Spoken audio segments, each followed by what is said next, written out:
2 years ago, I got to buy Bitcoin at $1,700 for a tenth of a Bitcoin. And I said, if you can get a tenth of a Bitcoin and you just hang on to that damn thing, you can become wealthy. I mean, wealthy.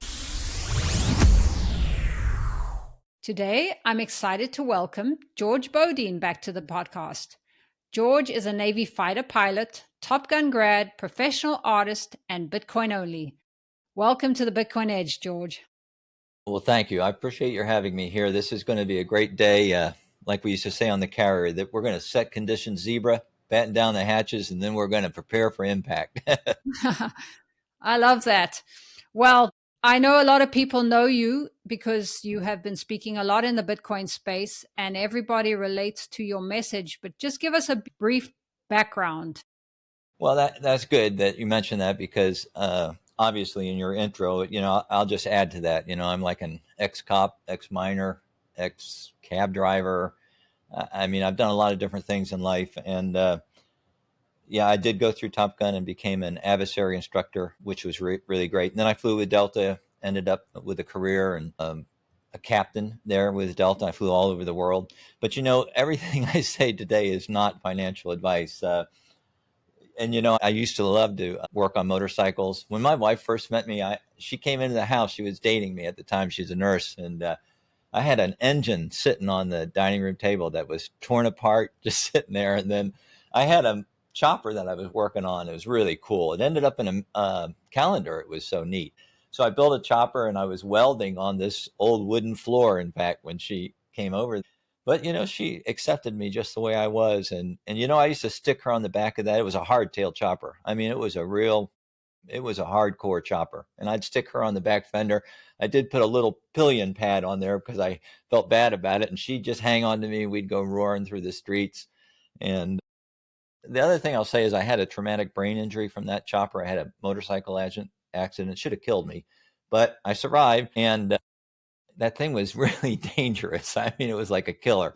And so I told her, I said, I got to stop riding this. It was my second accident on the chopper. And I said, I got to stop riding her. It's going to kill me.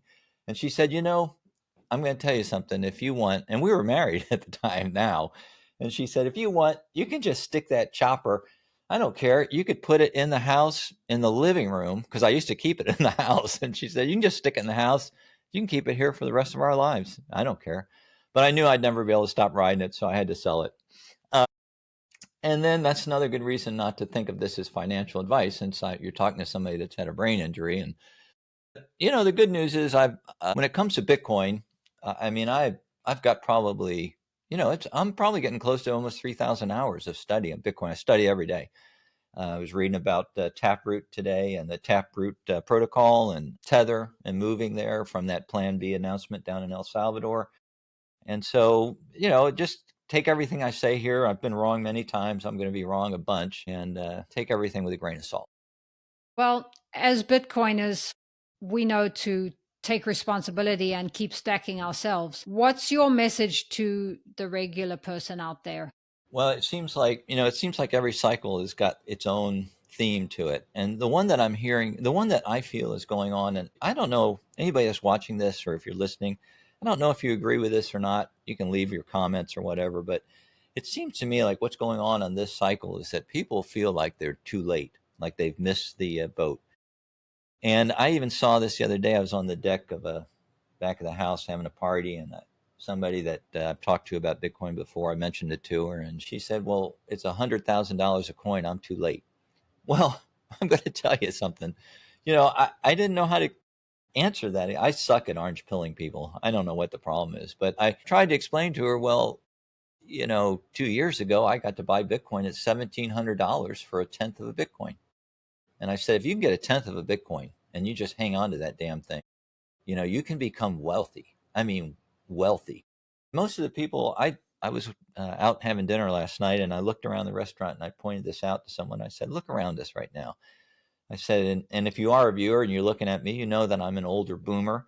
But most of the people in that bar, they were younger than me, a lot younger. In fact, every one of them had 20 years in front of them of working and saving and doing things. Well, you know what? Get a tenth of a Bitcoin and you're set. You can dick around the rest of your life. At some point when you're my age, like me, I'm retired now, and You can see if you look around me in the studio, this is what I do for fun. I just took up scuba diving. I'm traveling. I'm having a good time in life. I never worry about money because guess what? I don't have to. My wealth is in Bitcoin. So every year I don't do jack shit and I'm getting wealthier and wealthier every year of my life. So, I tried to explain to that person, everybody talks about the housing example. And by the way, I want you to know I was one of the first people to do that. I did that like over a year ago. And I looked at my neighborhood and sure, 8 years before, house was 666 up again, this mark of Satan, but 666. And then 4 years later, it was 44 Bitcoin. Today I can buy a house for 5. You know what? After this cycle is over, I might be able to buy one of the houses in my neighborhood, the average price for a Bitcoin. So I just don't worry about it. I don't remember exactly what we were talking. Oh, I know. Yeah, that's too late. So you're not too late. I saw something this morning by Terrence Michael, and he said if people are asking if they're too late, the answer is don't buy Bitcoin because you don't understand it yet. Yeah, that's an interesting point because it goes hand in hand with what we just said. It's going up all the time. You can pick the worst 4 year period, the cycles, if the cycles even exist going forward. You can pick the worst 4 year period and it still gives you 26% return. You're not going to be beating Bitcoin. All you got to do, you're just sitting on a three-legged stool. There's three legs. All you got to do is buy Bitcoin, hold the damn thing, and then don't lose it. And if you can do that, you're set. I mean, you're done. And you don't have to sweat. You don't have to sit around at night wondering what the Fed's going to be dicking around with our money supply or those 12 idiots. The Fed seems like they're just going from side to side of the road. They're just bouncing off the damn guardrails, constantly overreacting or underreacting or not going quick enough. Well, I used to worry about that all the time. I mean, before Bitcoin, that was my life. I just sitting there wondering, how do I invest? How do I keep my wealth? And now I'm not. I'm just relaxed. And you can be that person too. You can create generational wealth. Just one more thing on that. I spoke to Larry Lepard, a friend of yours, last week. We also discussed that same question when people say, well, you got it at 17,000 and now how can I buy it at 100,000?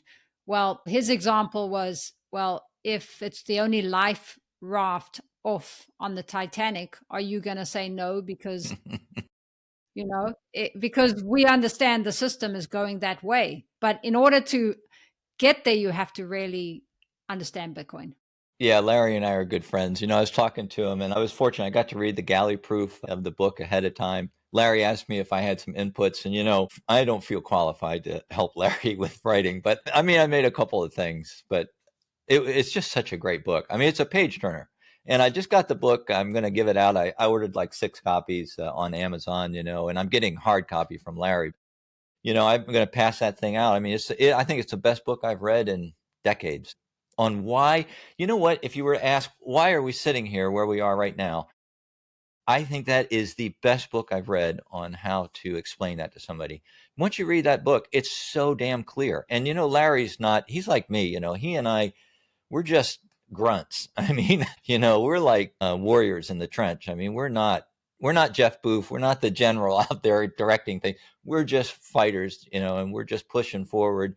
The only reason I came out of my closet to try and start doing podcasts was I wanted to try and help people. And he encouraged me along with Bob Burnett. I use that example sometimes. I use that example instead of the Titanic. I use it because I'm a pilot.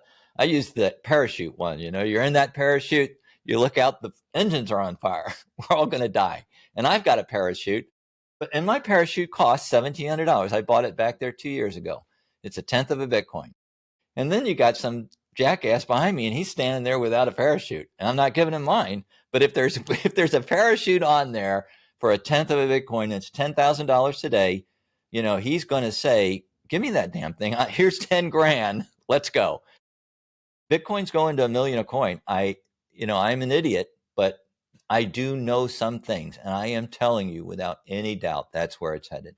When we demonetize gold, right now, if we demonetize gold, it would be just under $1 million a coin now. Last time I looked, it was $926,000, and guess what? Gold's gone up since then. So you're looking at $1 million, and we will overtake gold. That's inevitable. So when you're thinking, so to anybody out there, if you're wondering, Just think about how much you're going to pay for a parachute. And when it's $1 million, you're going to have to come up with $100,000 to get what I got for $1,700. And it's going to keep going up. So I don't know what else to say other than get some Bitcoin. Well, and the other argument is in the short term, Bitcoin might correct, and that there is a chance. You've said that this bull run has a lot more runway. Why do you think that? Because when everybody thinks it's going to 250K, it often doesn't. Well, I sure got it wrong in the last cycle when I said it was going to go up to 100K. Again, I get a lot of things wrong. But I do actually, looking back, I think there were some real reasons why that happened. I mean, I can point to them. I don't know if it's important right now. I think what we should concentrate on is this cycle is a little different than other cycles. If you look at the cycles and you look at the charts right now, this cycle actually mirrors 16, 17, very close. And that was a hell of a cycle. And I believe we'll continue up that slope. And we have a lot higher to go. My base case, I follow several models, and obviously you're aware of the fact that I'm friends with James Checkmatey on X, and his Substack is Check on Chain. And I actually subscribe to that, and I follow all the charts. I just got off the charts 2 days ago, and he updates us. He keeps us in the loop about every 2 weeks. And then he has a whole suite of charts. So if you're listening to this and you thinking, well, I don't want to pay money for this information, you don't have to. The guy's really nice. He sticks all his charts out there. Just go on to the site. You can actually go through all the charts yourself. I just did it. And you know what? Things look great right now. This bouncing along sideways is terrific. I mean, it's the kind of, we're building a bull market that's it has legs. One of the things, getting back to the last cycle, one of the things I think happened there is we just went up too fast. We ran out of steam. So high that there was an incentive for a lot of people to come into the space and sell. But then again, there were other things like the mining ban. There was a lot of stuff going on that I think choke point 2.0, I had no idea the depths of that. It's just coming to light now. So that's been an eye opener too. But anyway, I personally, for me, James, he's mad about giving you price points, but I will, because I'm an artist, and we already know I've had a brain injury. So I'll give you one. I'm thinking 225 to 285 is my base case in this next cycle. But when I said things have changed this cycle, the ETFs are just huge. I mean, that is a constant underpinned demand that I never would have guessed. I'd never thought we were going to see that.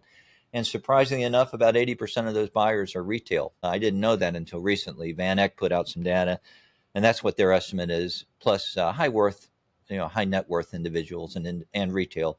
So we haven't even really seen the wirehouses. We haven't seen, a lot of the hedge funds, pension funds, insurance funds. They're dipping their toe in, but they'll be here soon. Yeah, they sure will. And with nation state adoption coming in, if the US buys, other nations will buy too. I think that's already a done deal. And I don't mean the US. I mean, what I'm trying to say is it's too late. I mean, you're not going to stick the toothpaste back in the tube here. It's over. This is like, I'd have to say it was in Nashville. And, I didn't get down to Nashville this last time. I've been to the previous conferences, and some people might remember me. If you looked, I was out there painting on the floor and stuff, having a good time. But in that conference, when Senator Lummis, RFK, and even, President Trump, when they came out there and made their speeches, just felt like that was a major shift. I felt like we had crossed the Rubicon, and I don't know if you know where that term comes from, but it's like a point of no return. It's Julius Caesar. He's standing on the northern shore of the Rubicon River, and he's a very, his troops loved him. He was a very successful general, but he was in the north. He wasn't in Italy properly or in Rome. And he was standing on that river. It was against Roman law for him to cross that river with his army towards Rome. And he did. And I can't remember, he said in Latin, Elena jacta est. The die is cast. There's no going back. I mean, he either would be successful and, the Roman Empire would begin, the Republic would die, or he would be executed. And I feel like right now, it doesn't really matter if the U.S. sticks around. Other nations, I mean, they see the writing on the wall. And I'm sure you saw what happened in Russia this was at Christmas time. For the very first time in history that I'm aware of, the Russian finance minister said on air, we have settled global trade now in Bitcoin.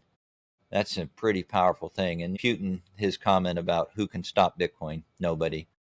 I mean, that's him. That's Putin speaking to that forum, the finance forums. I think we're in a different place now, Yeah. I think Bitcoin is in the space. We're at the point where burn the boats. Yeah, exactly. It's like Michael Saylor with MicroStrategy. I love that expression, burn the boats, because I've always felt like that's what it's like with him. I didn't intend to get so heavily involved in MicroStrategy. Another example of how stupid I am is, I bought I bought MicroStrategy. It was like $20 a share, and that was unsplit. So I don't know where it is today, but it's probably like 3,500, 4,000 in those dollars. But then it went up like 5 or 6 times, and I sold it. I sold all of it. But about a year, it's been over a year now. I started doing more research on it. I could never figure out what the whole point of MicroStrategy or Saylor was. I mean, what is he doing? Is he's buying up constant Bitcoin, and it's like he's going to just sit there the rest or he's going to be like Uncle Scrooge from the old cartoons. He's got this pile of Bitcoin below him, and he just goes and dives in it and swims around, and that just doesn't sound like Saylor. So I do know in my mind where Saylor's going with this, and once I figured that out, I bought quite a bit of Bitcoin or MicroStrategy. But the thing is, it's just gone so crazy since then that it's huge. I mean, in my portfolio, it's gotten really big, and I don't sell stuff like that. I just keep it. And I see Michael Saylor made another buy. They've now owned 478,740 Bitcoin. Yeah, at about 64,000 a piece, they're getting it. And when I said burning the boats, I mean they're on a journey. And he's actually said this in the previous earnings call, not this last one. He said, we're in this journey together. He says that to the shareholders. He said, we're in this together. And I feel like I am on the MicroStrategy boat. And he's on a one-way trip. He's like Julius Caesar in the sense that he can never sell Bitcoin. I mean, if he sold one Bitcoin out of that stack, that the whole story, the narrative behind MicroStrategy would collapse. We're counting on him every time to use that MNAV, that premium, to buy more Bitcoin. And I can prove it. Anybody's curious. I ended up last year at the end of 12 months, I had 74% more Bitcoin per share than if I had just gone out on spot and bought it. And the reason I say burning the boats is because I always think he's getting off the boat. He's on the shore and he's looking at us and the crew there. They've got about 2,500 people working there. And it just tells everybody, burn the boat, because we're going one way and we're just buying Bitcoin. That is our journey. Yep. And he's made a promise never to sell.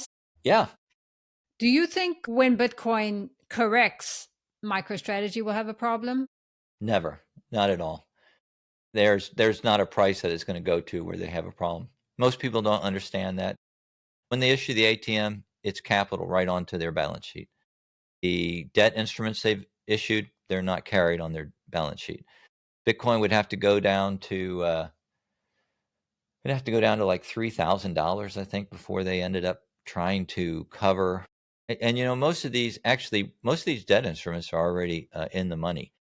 So I never am worried about that. I mean, they've been very smart. They even let out in the last earnings calls. They told people, they said, our goal is to maintain 20 to 30% debt ratio, and their Bitcoin holdings to the amount that they're financing, and they've done that. And as long as they use intelligent leverage, as they said they're going to, and continue that program, I don't think this is going to stop for some time. Bernstein just came out, the wealth fund or manager, and they came out about maybe not even 2 months ago, and they said that MicroStrategy is going to get 1 million Bitcoin. That's their goal.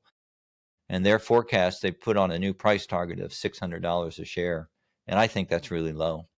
I think in that third earnings call, when Michael Saylor had that earnings call and they discussed the 21-21 plan, I think the moment that they discussed that, they created $1 trillion company. Right now, their market cap's just under 100, and I do believe it'll be $1 trillion company. There's no doubt in my mind. So he could be the richest man in the world. He will be. He will be the richest man in the world. As a Bitcoiner. Pretty cool. It is pretty cool. Do you think it's important to run a node? I do. It's funny you should say that because, again, if anybody's looking, they're going, well, this guy's an old boomer. Well, guess what? You're right. It takes 3 boomers to open a PDF file. I actually am pretty good with technology. I like technology. I like reading about it. I like doing it and stuff. But I tried to set up a node and I did it by myself. And I know if I'd asked like Ben Sessions or somebody to help me, they would have. But I just thought, I want to see how hard this is or easy. And, it's kind of a pain in the ass. And I thought, I want something simpler. So I was just looking at the Apollo 2 unit a couple days ago. I think I'm going to get that. And then you can mine your own Bitcoin. It gets up to I think maybe up to 6 terahash. And I looked at the dynamics behind it as far as the power usage and stuff. But what's neat is you get to run your own node. I have used Sparrow before, which is a software in conjunction with my cold card wallet, which I really like. I have moved my hardware wallet out of my house recently. I mentioned this before, but offline, but I am concerned about physical security. I've done some different things around my home, and I even on my personal, you know, situation here. But yeah, I am concerned about that. So I've gotten rid of the wallet. Yeah, it's smart. We really have to take security very seriously going forward.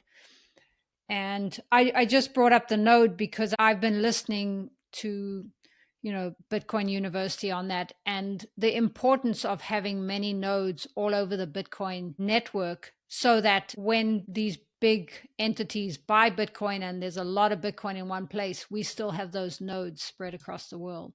Yeah, that's a good point. I mean, you're right on in the sense that right now there are 21,000 full reachable nodes on the system.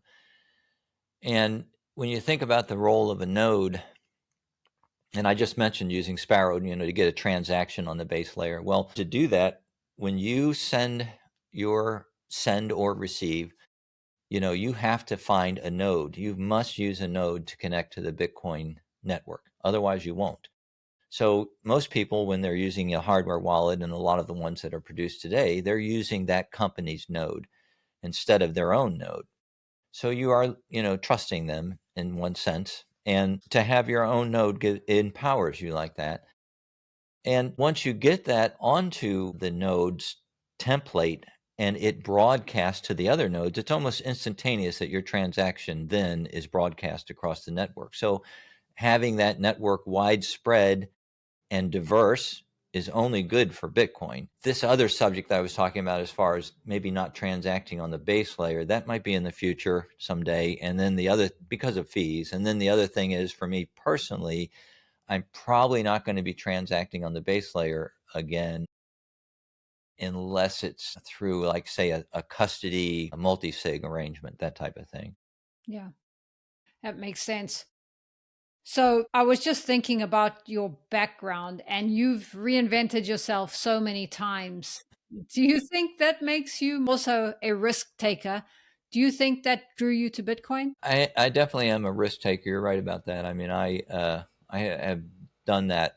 I was when I went out in the oil fields. I mean, it was a risky job, and then I ended up when I became a cop. That was a risky job because back in those days, I worked in a kind of real small western city, but it was real rough. I mean, it was a rough town, man. You couldn't go into a bar by yourself in uniform; they might beat the shit out of you. And in fact, when I got on the department, my staff sergeant came up to me and he gave me a big helmet, big riot helmet. And he said, "Do not go into a bar, son, unless you're wearing this helmet." So, oh, okay. They gave us, nobody really had bulletproof vests in those days, but our department got them early and gave me one. And one of the reasons was it was, if anything, to prevent a shiv or a knife just slipping in. I mean, it was a rough town. But I, I don't know. The thing is, it's so weird, this question, because yeah, I enjoy taking risks, but I don't feel that Bitcoin's a risk anymore. It's almost like risk free or risk off. I don't worry about it. I mean, do you? I was hoping you'd go there because we don't look at Bitcoin as a risk. Just many people do, though. Yeah, that is the common narrative. I'd say that's very true. I mean, most of the people I talk to, they look at the volatility, of course, and the volatility is sickening. I talk about buying, but some of these dips when I bought, I already was pretty invested in Bitcoin. And so I'm putting more of my retirement and savings into Bitcoin. It's dropping.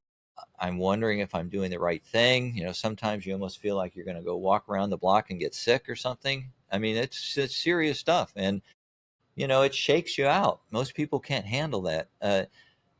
There's three charts that I like to follow. I mentioned charts earlier. I follow the Meyer multiple. Thank you, Trace, if you're out there, by the way. Thank you for that. The Meyer multiple. And I like to follow the MVRV Z score, by the way. I follow that, which accounts for lost coins, Satoshi's coins. So I think it's more accurate. And that gives me an idea of what kind of unrealized profit and loss is in the system. And you can follow it for two cohorts, short-term holders and long-term holders. And we'll get back to what you just mentioned in a minute. And then the last one is SOPR, which gives me spent output, which gives me an idea of what kind of profits or losses are being realized in the network. And so, you can look at those short-term holders, and what you see is that often they're buying like at the worst times, and then they're just plummeting in that volatility. And then they finally get to a point where they can't stand it and they sell at the totally wrong time. And it's pitiful to watch. So if you think of Bitcoin as a risk, you know what? You're going to end up down there. You're going to be one of those people. So you got to study. And at some point, no matter whether you're a risk taker by nature or you're just a quiet, maybe a CPA, at some point you'll realize that Bitcoin's not risk. And then you'll just buy and relax like I do. Yep, very good point. It always comes back to education. The more you learn, the less risky Bitcoin becomes. Yeah. Let's go back to, do you think the meme coin mania is over? No, not even. No, it's possible we haven't started. I mean, what was it, like 2 million of them the other day on that Brian Armstrong was whining about? What a little crybaby he is. So, no, they're not going away. We are a gambling society, right? And, meme coins are made for gamblers. And if you look recently, one of the good news for Bitcoiners, and you should all rejoice in this, is that, if you look at Bitcoin's adoption rate, it's still going up. And you look at these, shit coins and these old meme coins, they're not going anywhere. They're detaching from Bitcoin.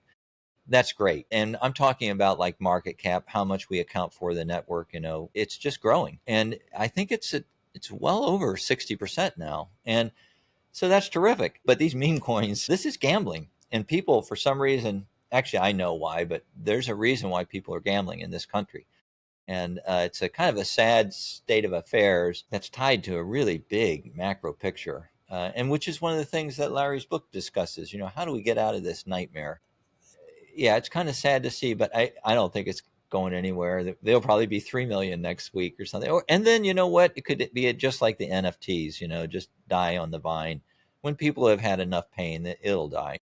So the pain you talk about is that inflation is making it really difficult for people to live the life that they want to live. The US dollar is not storing their wealth, even though we still have the best shirt in the dirty laundry.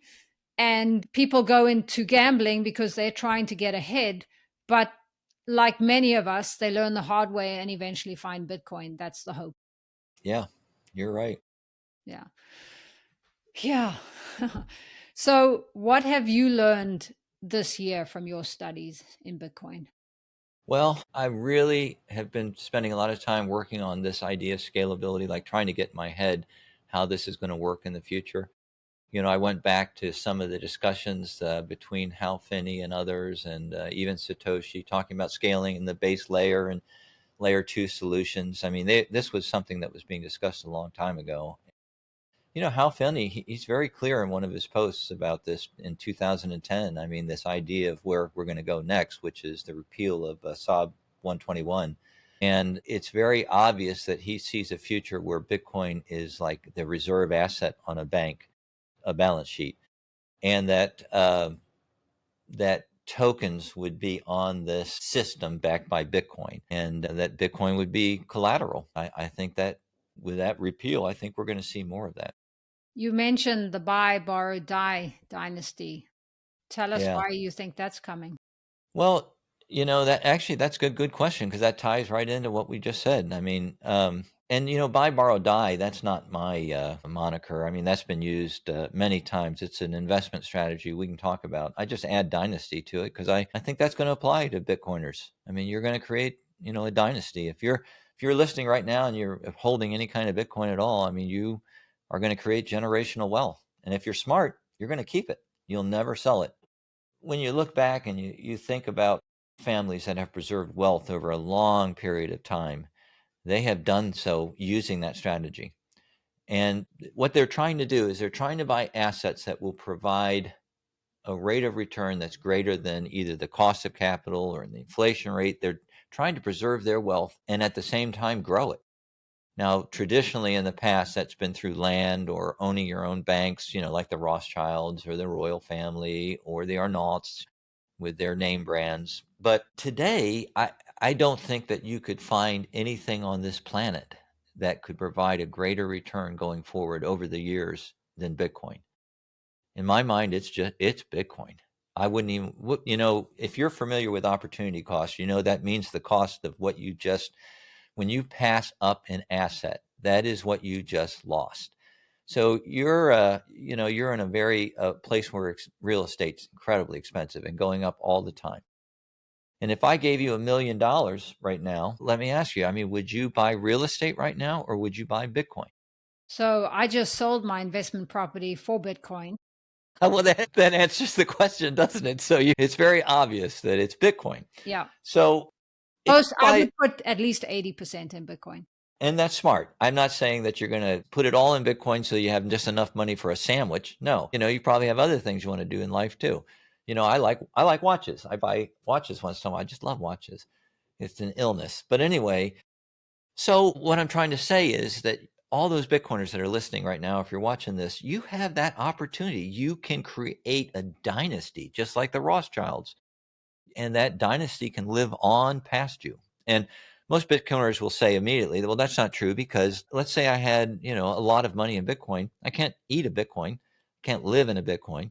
But the thing is, with the repeal of SOB 121, with 122 now, banks are going to come in here and they're going to be custodying, they're going to sell, they're going to buy, they're going to trade, they're going to custody Bitcoin. And if you own Bitcoin, you are going to be in a prime position to lend that out for yield. And this is where the poop emojis really come in and land on me, because a lot of Bitcoiners are going to have PTSD, just like myself, from in 22. And we saw what happens. Bitcoin doesn't generate yield. But let's just say you had a bunch of Bitcoin and I'm right. Let's say in 20 years, you're sitting on $13 million or something. And, a tenth of a Bitcoin at a 40% CAGR over 20 years, that's almost $9 million. Now, if I gave you $9 million today, I think you could probably live off of it and never spend it. Why? Because you could just take out 1 month you could take out a 3-month treasury bill. You could make $360,000 or more right now this year just on that and never spend a dime of it. And if it was Bitcoin, so what's the difference there? If it's a treasury and it's in dollars, that's a shit coin too. And you're losing money every year. You're not going to, at 4.25%, you're not going to beat real inflation. But guess what? With Bitcoin, you can. You could do the same thing. You could use the same technique with Bitcoin. And every year you would get wealthier and wealthier. And you could spend that.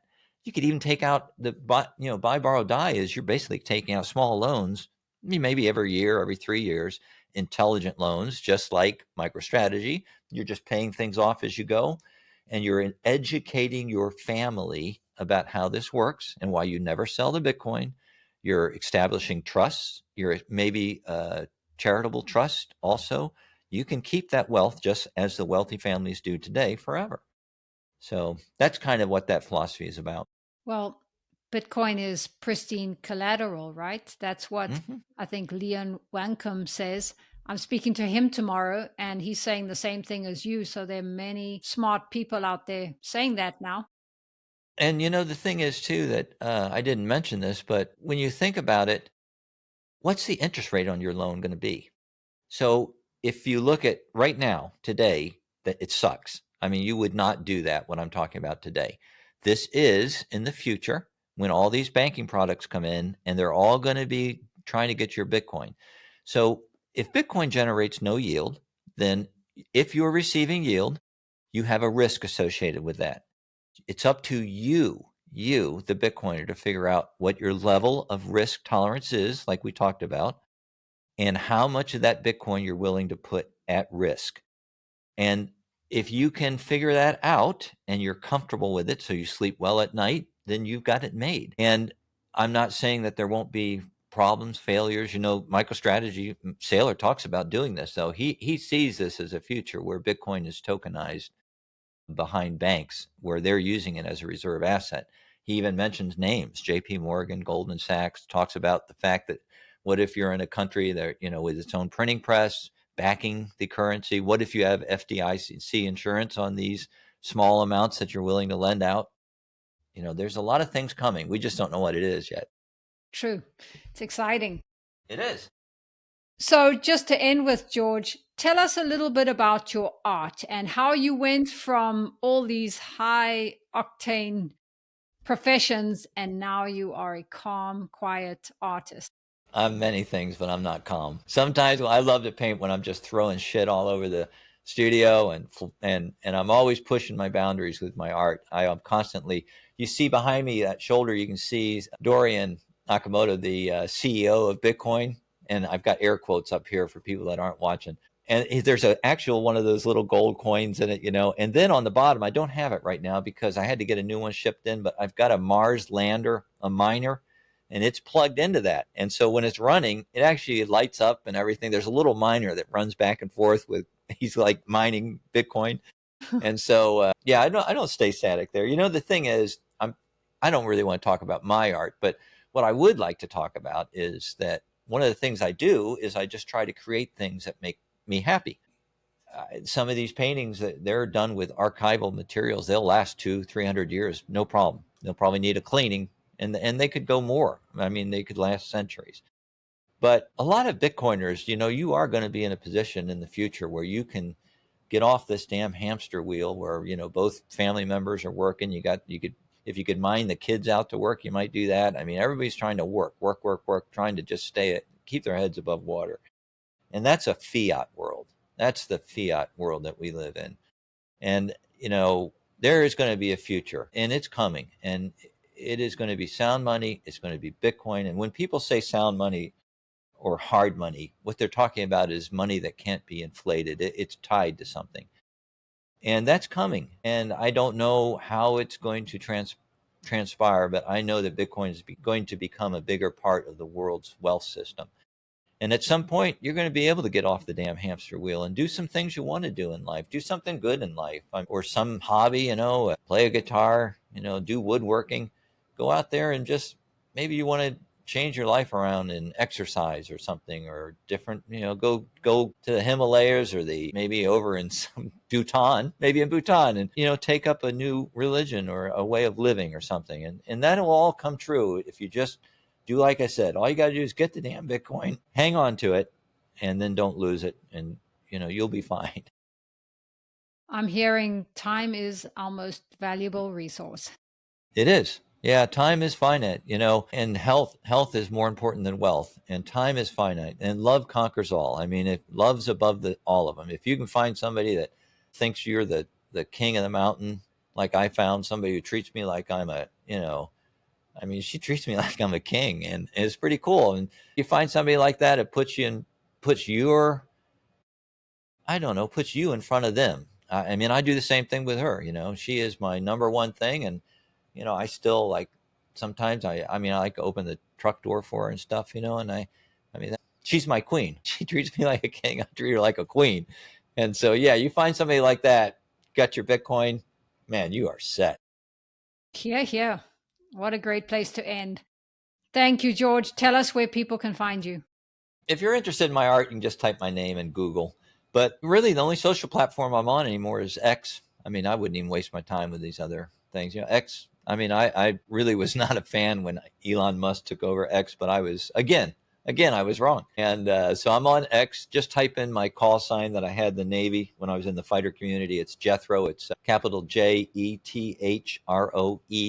And then again, because I'm a boomer, I just put 111 on the end of it. I have no idea why. So Jethro 111.